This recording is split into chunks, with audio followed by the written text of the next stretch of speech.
Good morning, ladies and gentlemen, and welcome yet to another episode of NEXTGEN WARRIORS on Elevate TV, where we are advancing kingdom lifestyle.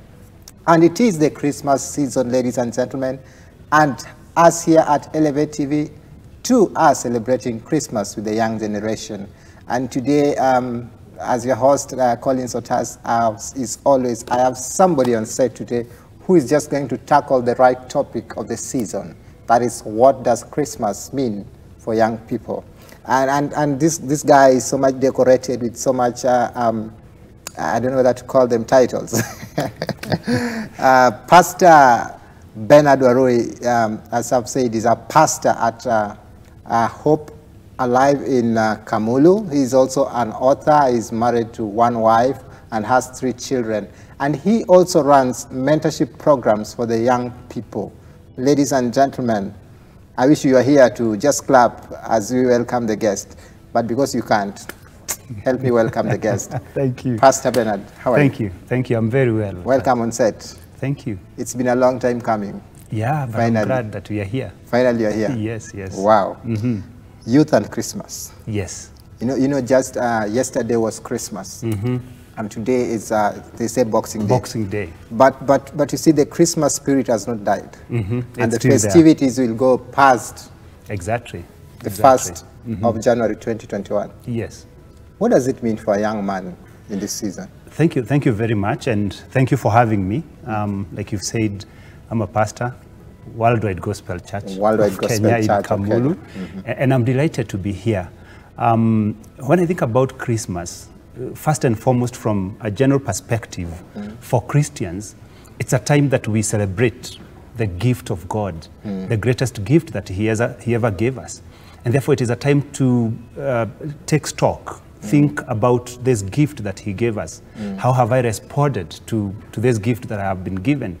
How has that gift impacted my life? And that gift is Jesus Christ. And so Christmas really is a time to commemorate, think about, meditate on, celebrate a gift that we were given. Wow. And the only way to celebrate a gift that has been given to you is to ask yourself, how am I benefiting? How am I enjoying the utility that is within that gift? Wow. And therefore, other than just saying Christ was born, I think the greatest question should be, how has that impacted my life? Wow. Yes. Impacted my life. Yes. So do you have like range of impact, or how do we talk about how Christ has impacted my life? To a young person who's watching us right now, they're wondering, okay, how do we measure this impact? Great question, and thank you very much. The impact of Christ on our lives is our becoming like Him. And therefore the question I need to ask myself, and becoming like Him is stopping becoming like the world. So, and that is what many people will talk about, transformation. So Pastor Bernard, what you're saying is you can become like the world, or you can become like Christ. Exactly. So you choose. Exactly. You choose which direction you go to. And once we accept this gift that God gave us, then we start becoming like Christ. We start living a life that glorifies God in terms of the way we do things. Yeah. Because one of the reasons why Christ came, Christmas, we are celebrating that Christ came. We are saying Christ came on earth, is that He did not only come to die for us, He came to demonstrate how we ought to live. And for that 3 years, He lived a life. And as He lived that life, He gave us an example that we can emulate. Wow. And that 3 is still young. He was a young man. I'm past the youth age. By all standards, he was a youth. He was a youth. He was a youth. So I've been here. I've surpassed the youth bracket. But I love that Christ was a youth. And within His youth years, He demonstrated to us and molded and shaped, so that if we were to talk about a role model, the ultimate role model for any young person out there is Christ. Wow. How did He live?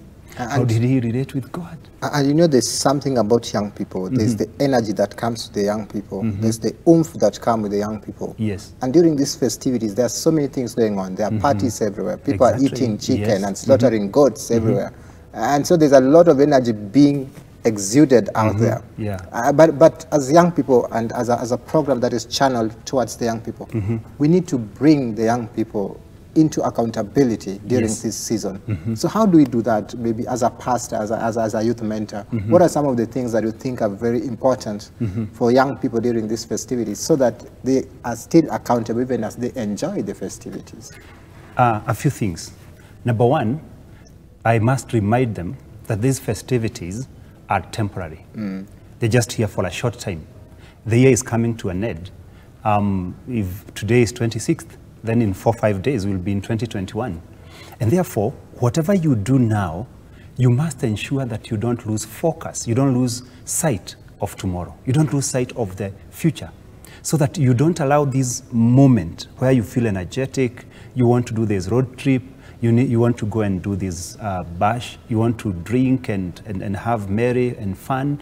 But could these 2-3 days have activities that will swallow the whole of your future into its belly? Wow. For 2-3 days, it affects 40-30 years to come. So don't lose sight of tomorrow by just looking at what is there today. So as you go through the festivities, as you have all that energy, as you eat and drink, as you do the road trips, as you go into the visit friends and have fun, remember, there is a tomorrow.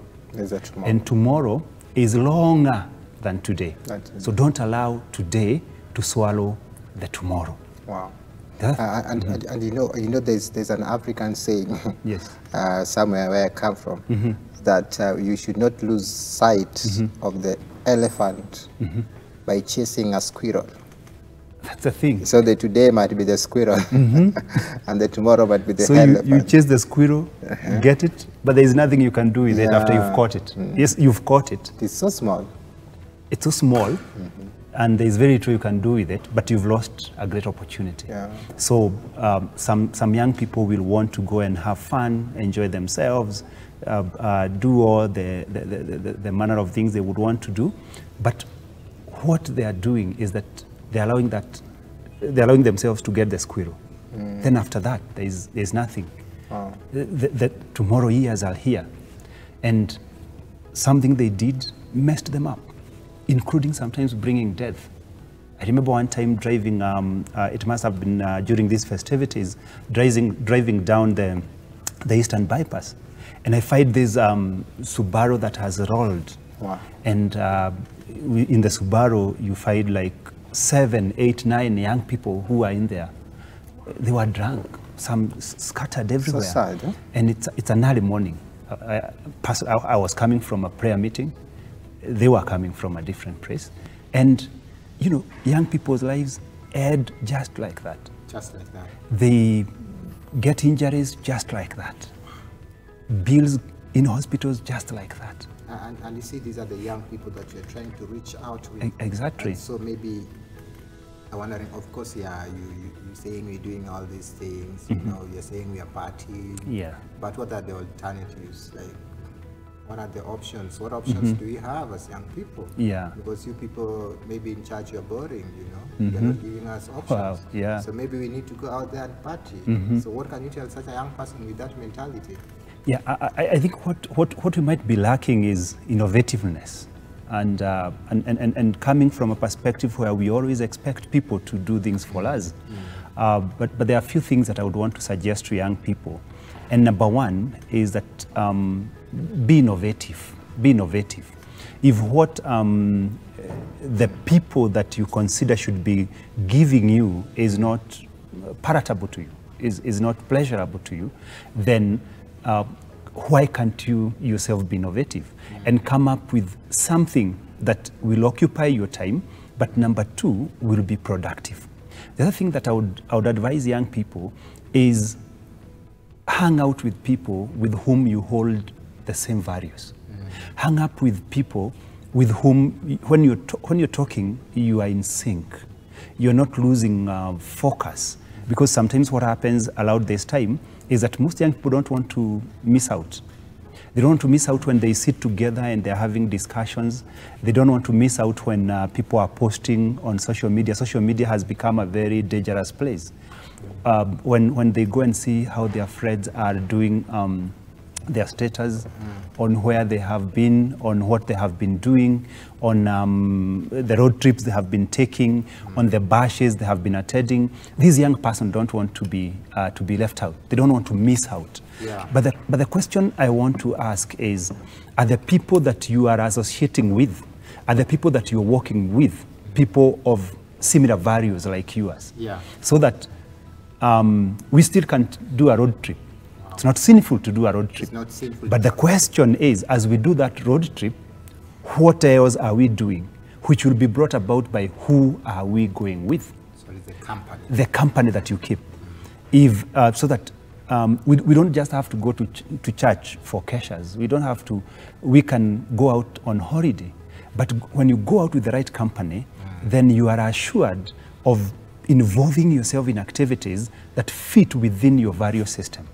And within the value system that drives you to becoming like Christ. But when you keep the wrong company, what happens is that you'll get yourself in sexual immorality, you'll get yourself into drinking, you'll get yourself into speeding on the roads, and at the end of the day, like I've said, you will have consumed your future and you'll have lost it. So I think let them be innovative, let them have the right company in terms of the people they work with. Let them not shy away from coming up with activities that, number one, are constructive, but at the same time gives them pleasure, but do not go into conforming with the patterns of this world. Wow. Yeah. Wow. That is quite exhaustive. Thank you. And very deep. But basically what is coming out clearly is the aspect of the company during this season. Very important. During this festive season, it is not wrong to go for a road trip. It is not wrong to go to have maybe a celebration at home. It's not. But what does the road trip entail? What does the celebration entail? Yes. If you are engaging in things like alcohol, you are engaging in things like sex, Yes. then that is the wrong road trip and the wrong celebration to have. Exactly. And all these are affected by company. They are, yeah. Leaving the matter of company aside, do you have any other aspect of indulgence that might affect the young people during this festive season that maybe as a mentor you may want to point out so that somebody who's watching who may not be aware can maybe avoid them? I think one of the most important thing that every young man needs to put in mind is that be yourself. Be yourself. Authenticity is very important. And there's somebody who said that you authentic is your best competitive advantage because nobody can be you as you can be you. But what you find during this season is that even outside indulgence and everything else is the pressure that young people put on themselves to be able to get to certain levels that is not them. Be authentic. Be authentic. Don't allow pressure on yourself. Because sometimes that pressure, sometimes they put it even on the parents. Maybe this is a student. The parents can't afford a trip to the coast, can't afford a flight to Diani or wherever else, can't afford a vehicle for a road trip. Then what happens is that as this young person watches and sees what other young people are doing, then the person puts pressure on themselves. When they put pressure on themselves, then what happens is that they can fall for anything. They can fall for anything. So that, yes, if somebody comes with money, because there are people I call older predators. There are many predators of young people out here. If somebody either comes with money or the opportunity to be able to do that, they will not mind what the outcome of that will be. But because there is too much pressure to meet certain standards, they will go for it. Why will they join people with whom they don't hold same values for a road trip and do things that they didn't want to do? It is because the parents can't afford, or they themselves can't afford. The pressure is too much. But there is this person here who can afford, and if they go together, then he will get it. So they must be authentic, avoid being pressurized. And the other thing is that sometimes when they can't afford, because of the amount of money they have, they get into financial crisis. So you find this is a young person. They had saved some little money that would really have taken them into the new year to a certain extent. But now for them to measure up, to enjoy, to have these pleasures, they get into using this money. They fall into a financial crisis. The other danger in finance is they all have their phones, they have their M-Pesa. Yeah. And then what happens? We have all these outfits that are lending money. And you're finding young people in January, they are all in debt. They are all in debt. They have taken Tara here, Branch here, whoever here, another one here, they have Furizad, they have done what. And when it's the new year, they are in a debt crisis. And this is not something that is just affecting young people. I think it's a culture in our society that we need to avoid. So I would advise young people during this season, do what you can afford. Do what you can afford. Do what you can afford. Don't get into debt. Be authentic. Don't allow yourself to be pressurized. These things don't add too much value. Yeah. If you do a road trip for 2 days and another one does not have money, they stay at home and enjoy watching Elevate TV. At the end of the day, when they go back to the university at the beginning of the year or college, they will be at the same level. They will be at the same level. And time will come when you can take that road trip without any pleasure or any pressure. It will not even be just a road trip. It can be a flight trip. Exactly. you can go to Hawaii soon. Yeah. But if you allow these festive indulgence and all that to consume your future, then what you're doing is that you'll get a road trip to Naivasha.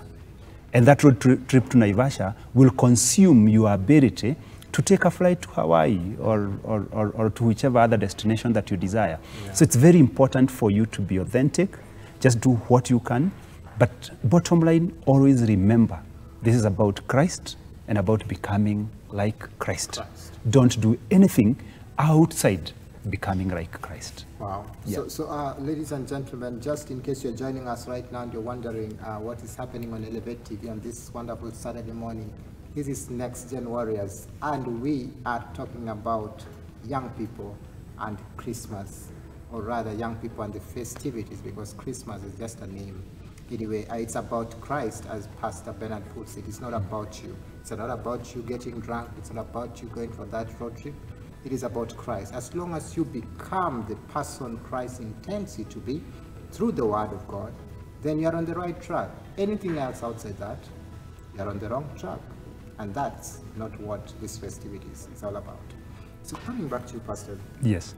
You know, we talked about being authentic, the company you're keeping. Yes. Yeah, and maybe there's something maybe that it's still remaining that maybe you'd want to talk about on what can still impact the youth negatively during these festivities. Yes. Yes. There are a number of things. The other thing is that if you take a wrong direction during these festivities, you will constrain relationships. You'll constrain relationships. This may be relationships from your parents, your guardians, your sponsors, people who help you. When I say sponsor, I don't mean the sponsor that people may have. Sponsor stroke guardian. Yes, exactly. Yes.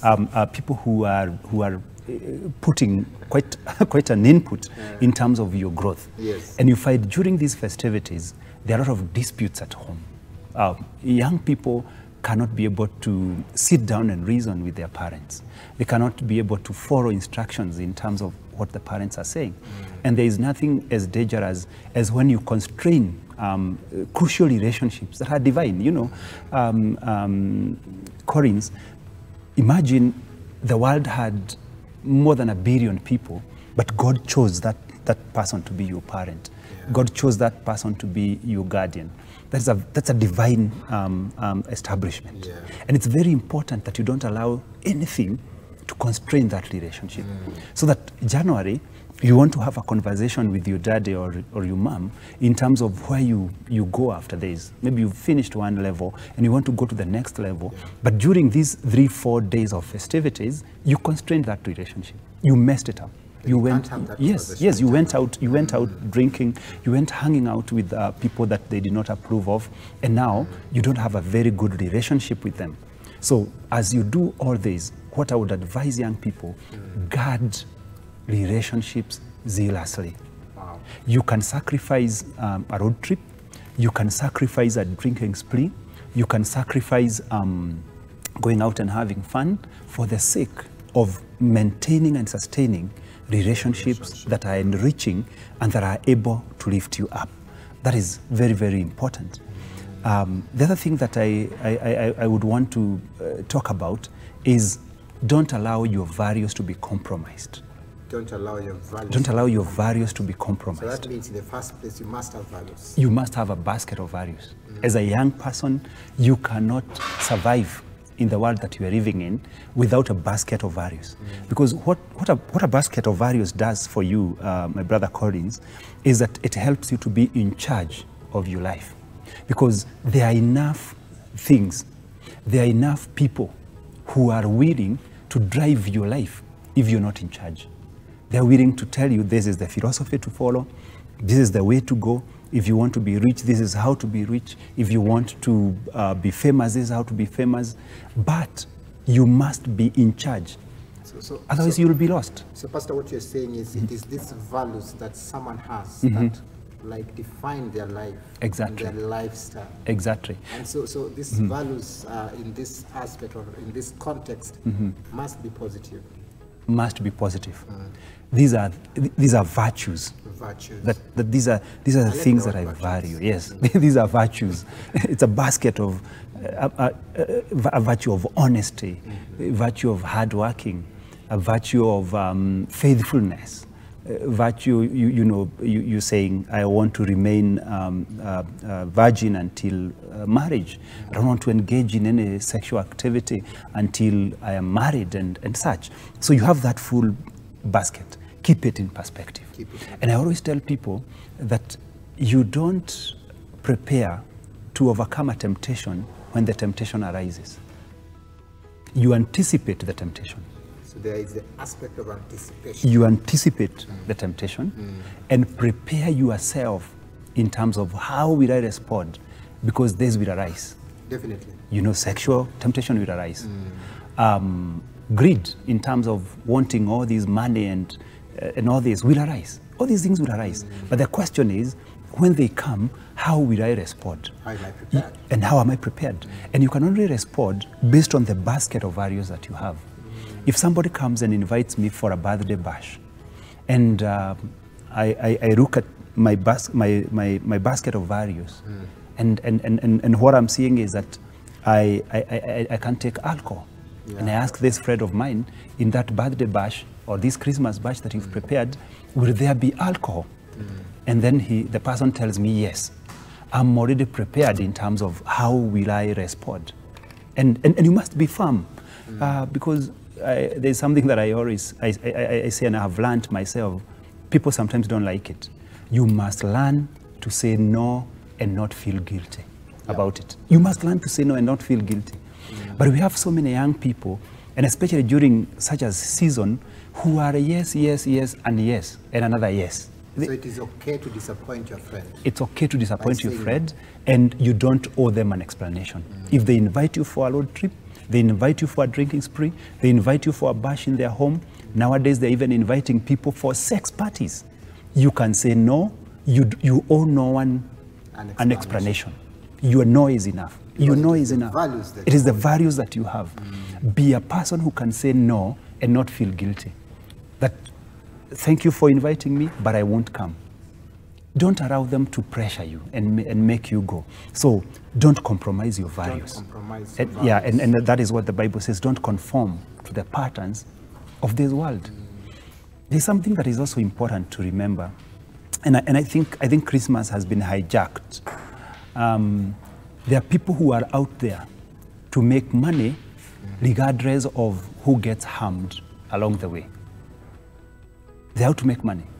They're out to, whether they are selling alcohol, whether they are selling drugs, whether they are getting young people to get involved in sexual immorality and all those other things.